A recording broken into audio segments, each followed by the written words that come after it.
Well, relationships with people that suffer from bipolar illness can really be fraught with peril. And if I had any warning to send out to ordinary people, that is an extension of the warning that I gave the other day about people that have broken off relationships with me and why that's probably the best for them.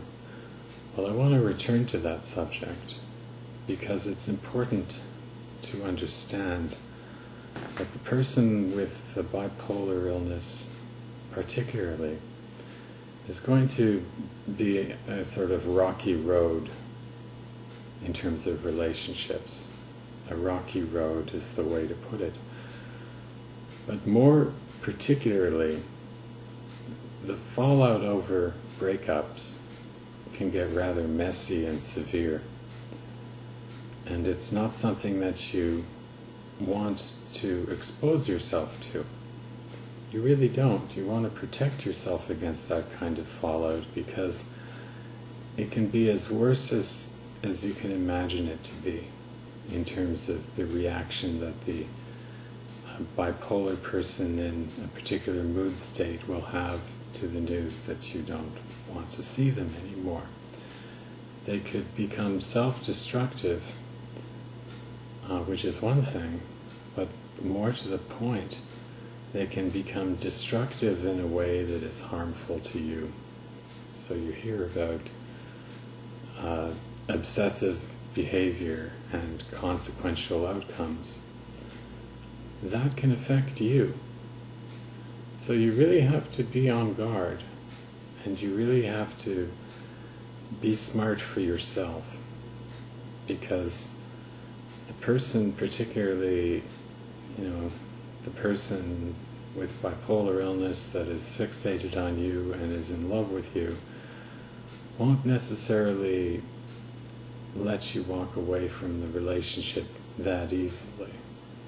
It's going to be a difficult moment to choose when you end the relationship. And I would say that probably the best time to do so, from a realistic standpoint, to give you the best advice on how to approach it, which is a tricky thing to do, is to do it when the person is depressed and unable to do anything at all. Because although the news may be harmful to them, there's less likely to be a harmful outcome to you. And that's what you have to guard for yourself, when the outcome will be least harmful to you.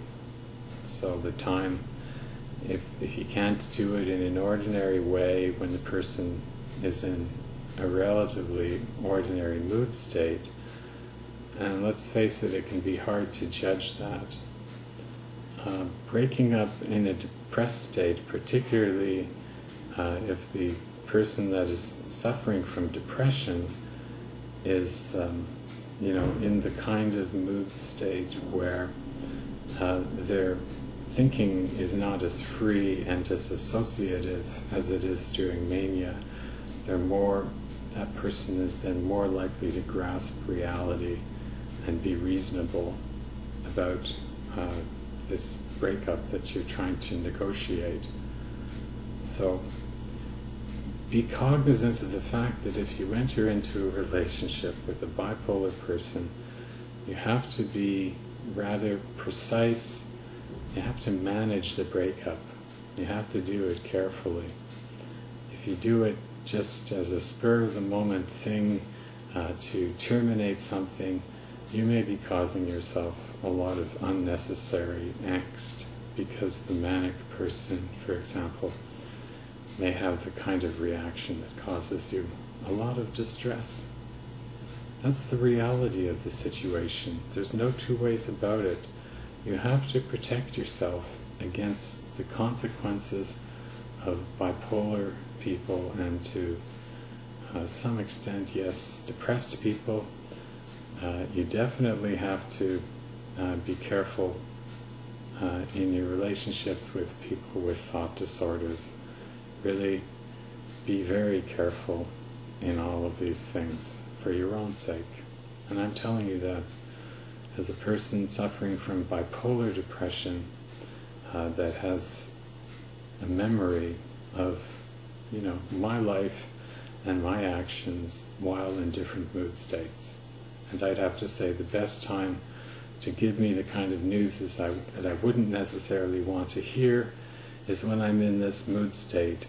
At least I'll understand the circumstances and probably, or most certainly, not want to do anything about it. Most likely be agreeable, perhaps even sympathetic. That's just the nature of the depression that I am experiencing. And therefore, again, it will depend on the individual and their particular mood state. But the one thing ultimately that you must do, in one way or the other, is take those necessary steps so that the bipolar person in any mood state won't do you any more harm. And that's because I'm having to draw the conclusion that the bipolar person probably has caused you some sort of consequential damage of one kind or another. That's just the name of the game. I'm really sorry about that.